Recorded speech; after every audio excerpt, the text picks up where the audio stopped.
Muhammad Shallallahu Alaihi Wasallam, peristiwa kenabian dan turunnya wahyu di Gua Hiro.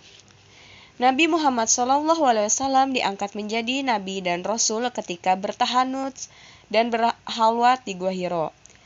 Nabi Muhammad Shallallahu Alaihi Wasallam dibantu oleh istrinya Khadijah memperbaiki akhlak masyarakat Arab, menegakkan keadilan, dan mengangkat derajat manusia.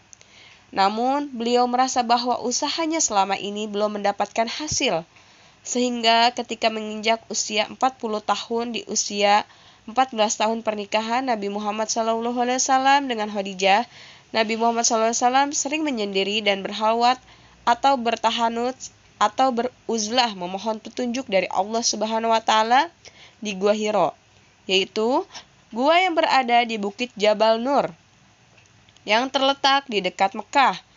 Berhalwat ini dilakukan Nabi Muhammad SAW dengan khusyuk. Kadang sampai beberapa hari baru pulang jika bekal sudah habis. Di sanalah beliau menghabiskan waktu selama berhari-hari dan bermalam-malam. Berhalwat artinya menenangkan diri di tempat yang sunyi, sedangkan bertahanus artinya keluar dari dosa. Nabi Muhammad SAW sering bertahanus di Gua Hiro di Jabal Nur yang terletak sekitar 6 km sebelah utara kota Mekah.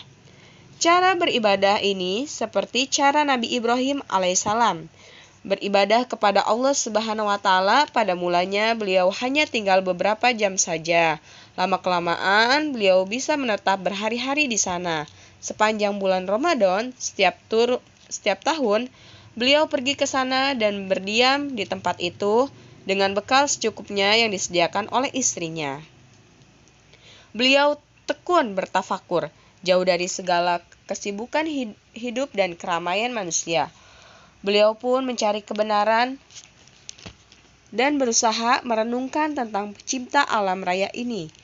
Beliau pun memikirkan keadaan masyarakat yang telah sesat. Adapun tujuan Nabi Muhammad SAW berharwat sebagai berikut: berdoa kepada Allah Subhanahu wa Ta'ala agar meluruskan kepercayaan bangsa Arab dan memperbaiki akhlak mereka, beribadah dan bertafakur kepada Allah Subhanahu wa Ta'ala. Yang ketiga, terhindar dari pengaruh kaum Quraisy dengan kebiasaan mereka yang tercela. 4. Menenangkan pikiran dan perasaan. Nah, setelah Nabi Muhammad SAW berhalwat di Gua Hiro, akhirnya beliau memperoleh wahyu pertama pada malam Jumat tanggal 17 Ramadan ketika berusia 40 tahun. Ketika Nabi Muhammad SAW sedang bertahanus, tiba-tiba beliau melihat cahaya yang sangat terang memenuhi gua. Setelah itu, muncullah malaikat Jibril dengan merangkul seraya berkata, "Iqra," yang artinya, "Bacalah." Nabi Muhammad SAW menjawab, "Aku tidak bisa membaca." Lalu kemudian didekap lagi oleh malaikat Jibril, didekap kencang. Lalu kemudian melepaskannya lagi. Dan Jibril berkata, "Iqra, bacalah." Nabi Muhammad berbicara, "Aku tidak bisa membaca." Demikianlah ucapan tersebut diulang sampai 3 kali. Malaikat Jibril selanjutnya membimbing Nabi Muhammad SAW untuk membaca surat Al-Alaq ayat 1 sampai 5. Bismillahirrahmanirrahim. Iqra bismi rabbikal ladzi khalaq. Khalaqal insana min 'alaq. Iqra wa rabbukal akram. Alladzi 'allama bil qalam. 'Allamal insana ma lam ya'lam. Setelah itu, Jibril pun meninggalkannya dan Rasul pun kaget. Rasul sudah tidak kuat lagi berada di Gua Hiro. Setelah peristiwa tersebut, dengan rasa khawatir dan takut, dia pulang ke rumah dan berkata kepada Khadijah, "Wahai Khadijah, selimuti aku, selimuti aku." Sekujur tubuhnya terasa panas dan mendingin. Nabi Muhammad menggigil. Kemudian, setelah merasa agak tenang, barulah ia bercerita kepada istrinya dengan perasaan cemas. Khadijah berusaha menenangkan hati suaminya. Untuk lebih menenteramkan suaminya, Khadijah mengajak suaminya datang kepada saudara sepupunya Warokoh bin Naufal yang banyak mengetahui kitab-kitab suci Kristen dan Yahudi. Setelah Warokoh bin Naufal mendengarkan cerita di Gua Hiro, ia pun berkata, "Aku bersumpah dengan nama Tuhan, yang dalam tangannya terletak hidup Warokoh. Tuhan telah memilihmu menjadi pemimpin kaum ini. An-Namus, Al-Akbar, malaikat Jibril telah datang kepadamu. Kaummu akan mengatakan bahwa engkau penipu. Mereka akan memusuhimu, mereka akan membuangmu, dan mereka akan melawanmu. Sungguh, jika aku dapat hidup sampai hari itu, aku akan berjuang membelamu," kata Warokoh. Meskipun diselimuti kekhawatiran, Nabi Muhammad SAW sudah mulai tenang kembali dengan turunnya wahyu pertama kepada Nabi Muhammad SAW di Gua Hiro, merupakan bukti bahwa Nabi Muhammad SAW diangkat sebagai Rasul Allah. Peristiwa di Gua Hiro merupakan tonggak awal bagi Nabi Muhammad SAW menjalankan tugasnya sebagai Rasul Allah yang terakhir untuk membimbing umat manusia ke jalan yang benar dan sesuai dengan kehendak Allah Subhanahu wa Ta'ala. Lalu beberapa waktu kemudian, wahyu itu akhirnya datang lagi ketika Nabi sedang berjalan sendirian. Tiba-tiba ia melihat sosok putih yang duduk di sebelah kursi. Anehnya, kursi itu menggantung di udara, melayang seperti layang-layang.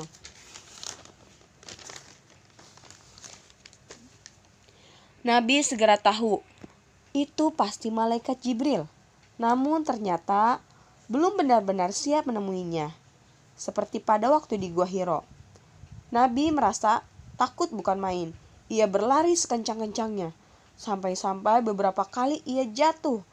Sampai di rumah, ia berteriak kepada Khadijah, "Khadijah, selimuti aku, selimuti aku." Badan Nabi menggigil ketakutan. Khadijah kaget, namun ia segera tanggap sebelum dijelaskan. Ia sudah tahu apa yang terjadi. Diselimutilah suaminya. Dihiburnya sang suami agar jangan takut. Nabi kemudian tertidur. Karena lelah dalam tidurnya, ia mendengar segera seseorang membangunkannya. Itu suara malaikat Jibril.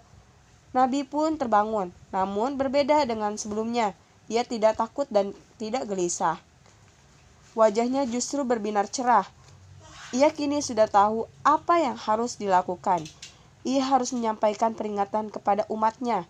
Ia harus mengajak mereka agar menyembah Allah Subhanahu wa Ta'ala, meninggalkan berhala-berhala yang selama ini mereka sembah. Dengan semangat, Nabi menceritakan wahyu kedua yang baru saja turun itu kepada istrinya. Khadijah mendengarkan penuturan suaminya dengan sesama. Wahyu kedua dan ketiga dimaksudkan untuk menetapkan hati Nabi Muhammad SAW. Barulah setelah kemantapannya menjadi kuat, turunlah wahyu yang memerintahkan Nabi Muhammad SAW untuk berdakwah, menyebarkan ajaran-ajaran Allah Subhanahu wa Ta'ala.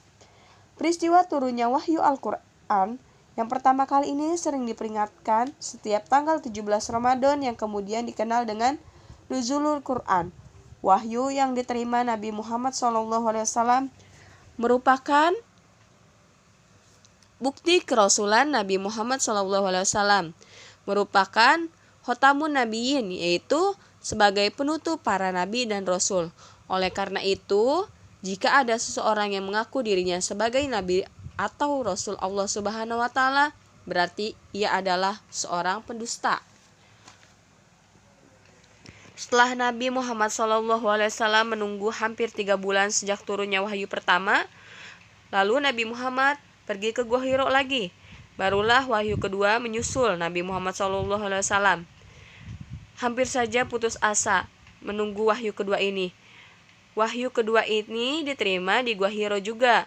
Seperti biasa, beliau bertahanus di Gua Hiro. Kembali setelah mendengar penjelasan paman istrinya, beliau bertambah yakin setelah mengetahui tanda-tanda kenabiannya. Berangkat dari situ, akhirnya Nabi Muhammad SAW mengharapkan wahyu kedua. Beliau pun melakukan tahanus di tempat biasa.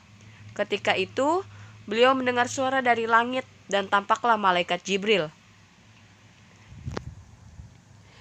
Malaikat Jibril mendatanginya dengan serta merta beliau lari pulang dalam keadaan menggigil. Istrinya disuruh untuk menyelimuti beliau. Dalam keadaan inilah wahyu itu diberikan seperti yang telah diabadikan dalam surat Al-Mudaththir ayat 1-7. Nah, lalu wahyu kedua yang berbunyi, Ya ayyuhal muddaththir kum fa'anzir wa rabbaka fakabbir wa thiyabaka fatahhir wa rujza fahjur wa la tamnun tastakbir wa li rabbika fasbir.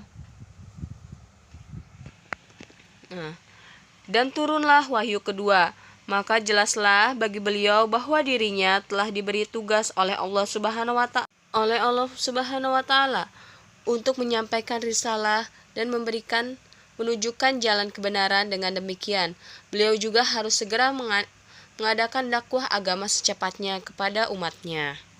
Anak-anak, itulah peristiwa pertama saat Nabi Muhammad turun wahyu.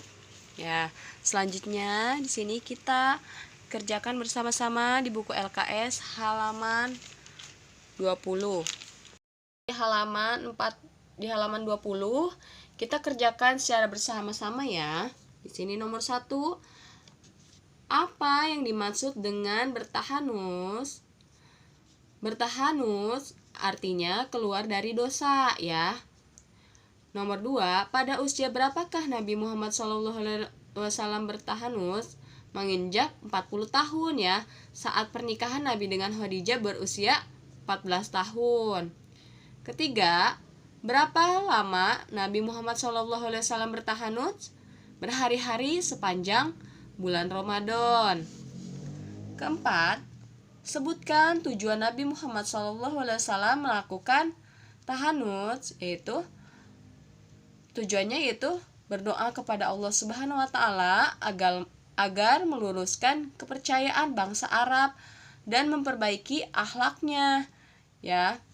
Yang selanjutnya tujuannya yaitu beribadah dan bertafakur kepada Allah Subhanahu wa taala ya.